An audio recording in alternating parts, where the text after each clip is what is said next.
compliance tests, Yeah. which is the same thing. So when you really understand that people who are in charge of the world are completely, like you said, broken.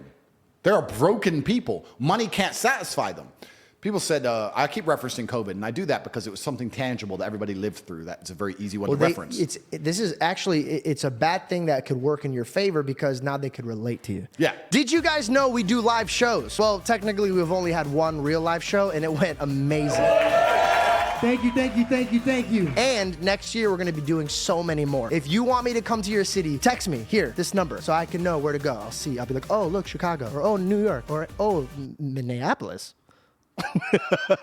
Okay, enjoy the show, enjoy the show. They went through that. Yeah. So it's hard to explain to a broke kid what a rich kid goes through, or what a broke person goes through. So this is actually a huge blessing. Do you think that COVID and people's frustration on what happened to them link them to understand your theories more? Oh, absolutely. A lot of, when I was saying during COVID about the Matrix, everyone called me crazy.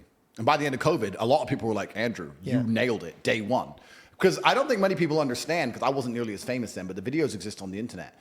Me and my brother were the kings of COVID. Everyone else now understands it was garbage. Everyone else talks tough. Everyone else has their story about how they went out during COVID. Talk now. But you're tough now. On day one of COVID, day one, when they still had the people falling over in the street in China. Yeah, what was that? That video? Yeah. They were just running in the street and dropping dead? Yep. When the Italian hospital was overrun, day one, my brother and I sat down and had a conversation in our war room, our cigar lounge, which was very similar to this. And we sit down and said, if this disease will kill people like you and I, military-aged males, then the world is over. It's zombie apocalypse. So what are we going to do? And we sat there and decided whether we should hide as long as possible or we should just go out all guns blazing. So we decided to go out all guns blazing like heroes. This is all documented. It's on video. And day one of COVID, when everyone else was afraid, we flew to Sweden because it was the only open country. And we spent the next 4 months. Ironic. Yeah. Because who lives in Sweden? Very strange. We spent the next 4 months in Stockholm in 6 nights a week in nightclubs with Swedish chicks partying while the rest of the world was locked in their house.